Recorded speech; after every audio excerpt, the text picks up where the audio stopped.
प्रहलाद जी का असुर बालकों को उपदेश। प्रहलाद जी ने कहा, मित्रों, इस संसार में मनुष्य जन्म बड़ा दुर्लभ है।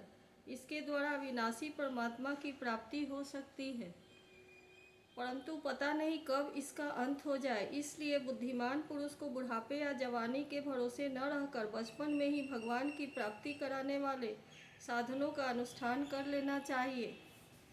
इस मनुष्य जन्म में श्री भगवान के चरणों की शरण लेना ही जीवन की एकमात्र सफलता है, क्योंकि भगवान समस्त प्राणियों के स्वामी, सुहृद, प्रियतम और आत्मा है।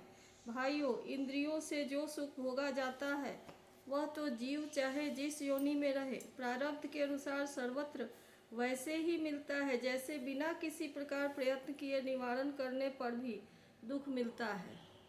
इसलिए सांसारिक सुख के उद्देश्य से प्रयत्न करने की कोई आवश्यकता नहीं है, क्योंकि स्वयं मिलने वाली वस्तु के लिए परिश्रम करना आयु और शक्ति को व्यर्थ गंवाना है।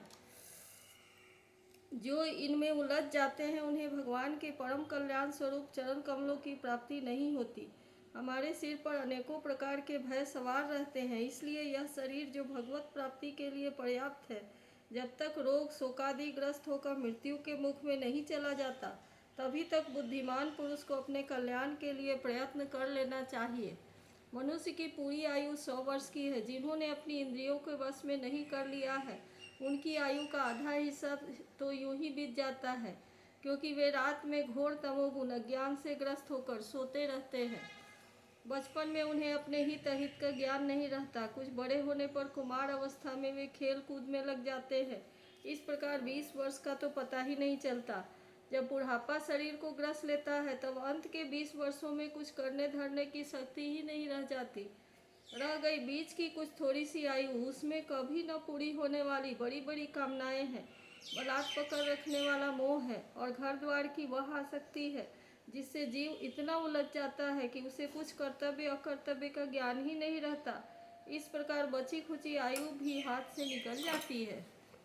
दैत्य बालकों, जिनकी इंद्रियां वश में नहीं है, ऐसा कौन सा पुरुष होगा जो घर गृहस्थी में आसक्त और माया ममता की मजबूत फांसी में फंसे हुए अपने आप को उससे छुड़ाने का साहस कर सके, जिसे चोर, सेवक एवं व्यापारी अपने अत्यंत प्यारे प्राणों की भी बाजी लगाकर संग्रह करते हैं, और इसलिए उन्हें जो प्राणों से भी अधिक वांछनीय है, उस धन की तृष्णा को भला कौन त्याग सकता है। जो अपनी प्रियतमा पत्नी के एकांत सहवास, उसकी प्रेम भरी बातों और मीठी मीठी सलाह पर अपने को निछावर कर चुका है, भाई बंधु और मित्र के स्नेह पास में बंध चुका है और उन्हें नन्हे नन्हे शिशियों की तोतली बोली पर लुभा चुका है, भला वह उन्हें कैसे छोड़ सकता है।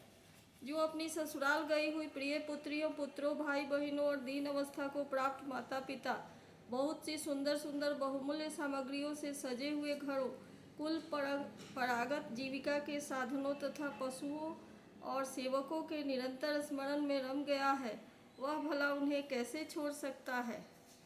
जो जननेन्द्रिय और रसनेन्द्रिय के सुखों को ही सर्वस्व मान बैठा है, जिसकी भोग वासनाएं कभी तृप्त नहीं होती, जो लोभवश कर्म पर कर्म करता हुआ रेशम के कीड़े की तरह अपने को और भी कड़े बंधन में जकड़ता जा रहा है और जिसके मोह की कोई सीमा नहीं है, वह उनसे किस प्रकार विरक्त हो सकता है और कैसे उनका त्याग कर सकता है। यह मेरा कुटुंब है, इस भाव से उसमें वह इतना